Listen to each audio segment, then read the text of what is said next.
Intro. When they use your past against you, there comes a moment in every person's life when someone tries to chain them to who they used to be.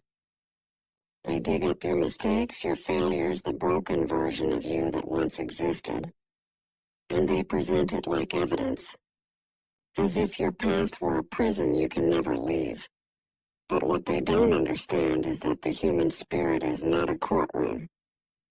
It's a journey, a process of becoming. Michael Sandel once said that a just life is not one lived without fault, but one lived with reflection. And this is where Stoic emotional mastery begins.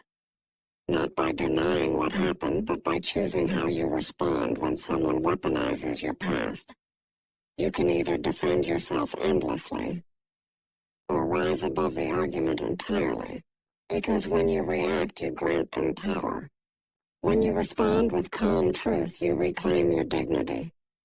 So today we explore what to say, and how to think when someone uses your past against you. Not with anger, not with pride, but with the wisdom of a philosopher and the calm of a Stoic. Remember, your past is not your sentence. It is your schooling. The lessons it taught you are proof of growth, not guilt. This is not just philosophy. This is emotional sovereignty. Let's begin. The weight of memory and the power of perception. Michael Sandel often reminds his students that our identities are shaped by moral memory, by what we learn through our own errors and experiences. But others often weaponize memory to judge rather than to understand. When someone brings up your past, what they're really doing is projecting their discomfort with change. They don't believe people can evolve, because perhaps they haven't evolved themselves. So they anchor you to an old version of you that makes them feel safe, because that version was predictable, controllable, and small Stoicism teaches us we suffer not from events, but from our judgments about them. The moment you let someone's opinion redefine who you are now, you surrender authorship of your story. So when they remind you of your failures, don't argue, don't explain. Instead, breathe and answer with clarity. Yes, I did that. And that moment taught me who I no longer wish to be. That single line disarms the attack. It removes the fuel of shame. It acknowledges truth, yet declares growth. Because those who use your past against you want a reaction. They want to see the old version return. Angry, defensive, emotional. But when you respond with calm acknowledgement, you show them that the person they're speaking to no longer exists. The Stoic doesn't erase his past. He integrates it. He doesn't run from his mistakes. He turns them into material for virtue. In Sandel's philosophy, justice begins with self-examination. And in Stoicism, mastery begins the same way. The one who has reflected cannot be manipulated. Turning accusation into authority. There's a paradox in emotional mastery. The more at peace you are with your past, the less power others have to use it against you. When someone says, you used to be, or you did, they are trying to frame your identity in the past tense. Your task is to speak in the present. Yes, I was that once, and that's why I understand strength now. That answer transforms accusation into authority. It shifts the conversation from guilt to growth. Michael Sandel often speaks about moral agency, the capacity to take responsibility and still move forward with dignity. That's what Stoicism embodies. Not perfection, but progress under pressure.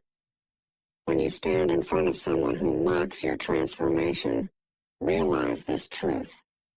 Their memory of you is outdated. They are quoting an old chapter of a book you've already rewritten. Don't waste your breath defending who you used to be. Live so powerfully that their version of your story becomes irrelevant. Emotional mastery means choosing peace over pride. It's not weakness, it's wisdom in motion. The Stoic doesn't need to win the argument. He wins the moment by remaining unmoved. Because silence, when grounded in self-respect, speaks louder than any defense. When judgment becomes a mirror, when someone judges you by your past, it often says more about their present than your history. Michael Sandel reminds us that moral judgment reveals the kind of society or person making that judgment. And this truth holds on the personal level as well. When a person can't see your growth, it's because they are trapped in their own static idea of who people are allowed to become. The Stoic sees beyond that. He realizes that judgment is a mirror. It reflects the insecurities of the one who speaks. When they say, "You'll never change," what they mean is, "I don't believe change is possible for me." So instead of arguing, observe. Their words are not arrows. They are confessions.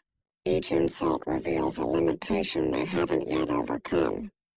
Marcus Aurelius wrote, "The best revenge is not to be like your enemy." And Sandel would add, "The highest justice is not retaliation, but understanding." When you remain centered, you remind them, and yourself, that moral worth is not frozen in time. You can say calmly, "If you still see me as who I was, then you haven't met who I've become." That statement isn't arrogance. It's truth spoken without attachment. You're not trying to prove anything. You're simply drawing a line between perception and reality. To master emotion is to master reflection. You look into their judgment and see your own clarity looking back. Because once you see judgment as projection, you no longer take it personally. And in that moment, you gain the quiet freedom the Stoics called apatheia, serenity untouched by opinion. The Stoics reply, power through calm. There's a form of power that doesn't shout, doesn't explain, and doesn't need to justify itself. It's the calm authority that comes from self-knowledge. When someone throws your past at you like a weapon, imagine it as a spark. You can let it burn you, or you can let it light your wisdom. The Stoic chooses the latter. Michael Sandel once said, "Moral clarity doesn't come from silence. It comes from reasoned calm." That's the secret of Stoic emotional mastery. To speak without heat, to answer without ego. When they provoke you, pause. That pause is your fortress. Inside that single breath lies all the training of philosophy.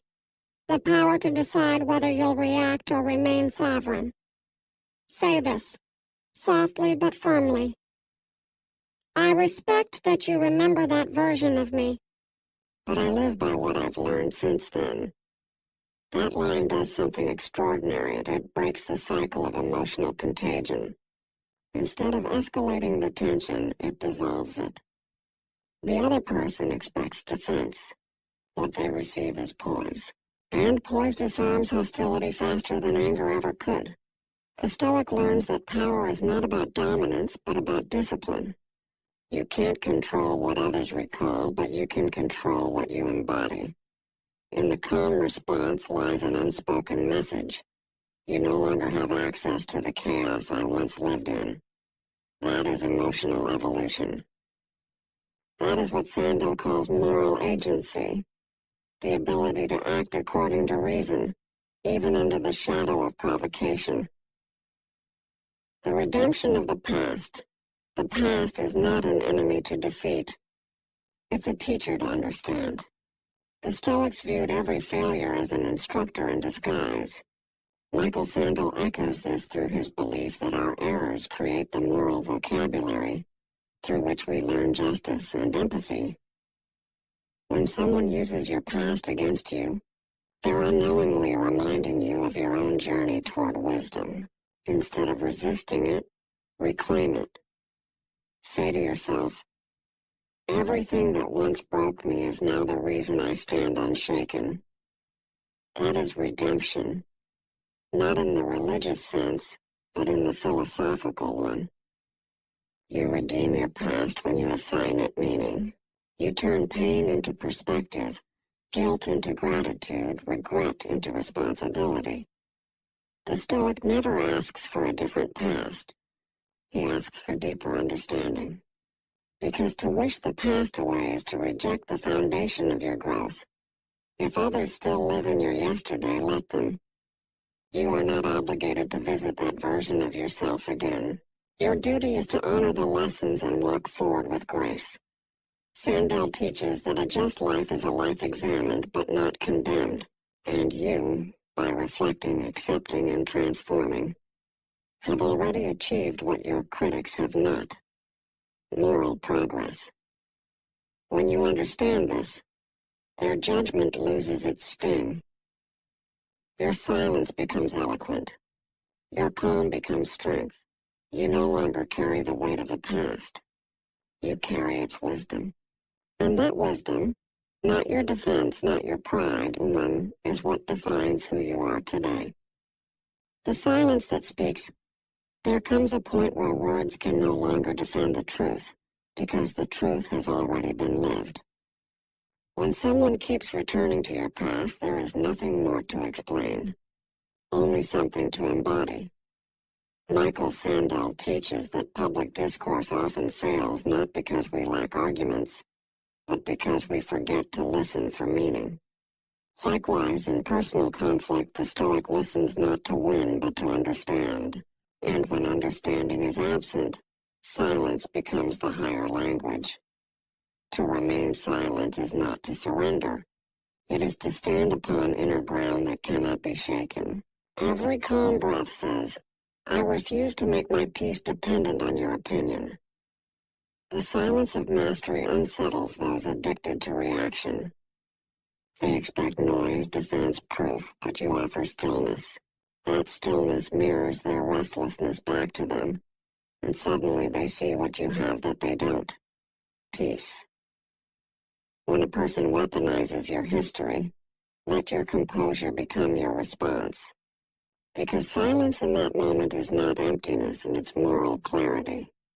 It says, I've already made peace with what you're still trying to use against me. The Stoic doesn't suppress emotion. He directs it. He turns what could be anger into awareness, what could be shame into serenity. In that transformation lies freedom. The kind of freedom Sandel calls the essence of self-governance, the ability to rule oneself. The philosophy of becoming, your past, is a chapter, not a life sentence. Every scar, every mistake, every lesson, it's all evidence that you participated in existence fully. Stoicism teaches that nothing truly good or bad happens to the soul unless we decide it so. The moral task, as Sandel might put it, is to take responsibility for meaning. The people who try to reduce you to your past are still spectators of your earlier story. But you are no longer on that stage. You are writing the sequel. One act of composure, one decision of integrity at a time. Say this to yourself quietly. I will no longer apologize for the distance I've traveled. That statement honors your evolution. It acknowledges the road between who you were and who you are.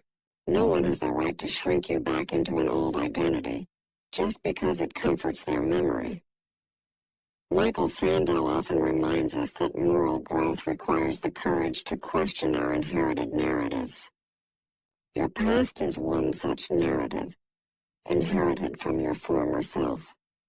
To master it is not to erase it, but to outgrow it with understanding. This is the heart of Stoic emotional mastery. You cannot control what people recall, but you can choose what you represent when they recall it. Every calm reaction, every dignified silence, every thoughtful word becomes proof that your transformation is real. The freedom of the forgiven self. At the end of every philosophical reflection lies one truth. Peace begins when you stop arguing with your own story. The past cannot be rewritten, but it can be reinterpreted, and interpretation is power. Michael Sandel says that justice, whether social or personal, starts with acknowledgement. You acknowledge your history, not to be chained by it, but to use it as moral evidence that growth is possible. So the next time someone brings up your mistakes, don't meet them with anger. Meet them with gratitude, because their memory is a reminder of how far you've come. Smile, breathe, and think, that version of me built the strength that stands before you. The Stoics would call that acceptance amor fati, the love of fate. It means loving not just what happened, but what it made of you. You owe no defense to those who live in your past. Your calm presence is your answer. Your peace is your proof. Your life lived with integrity is your closing argument. And when you walk away, quietly, purposefully, you are not walking from them. You are walking toward the version of yourself that no longer needs to be understood to be free. So remember this, today and always. No one can use your past against you if you've already made it part of your strength. And the one who forgives himself, completely, sincerely, wisely, is untouchable. The end.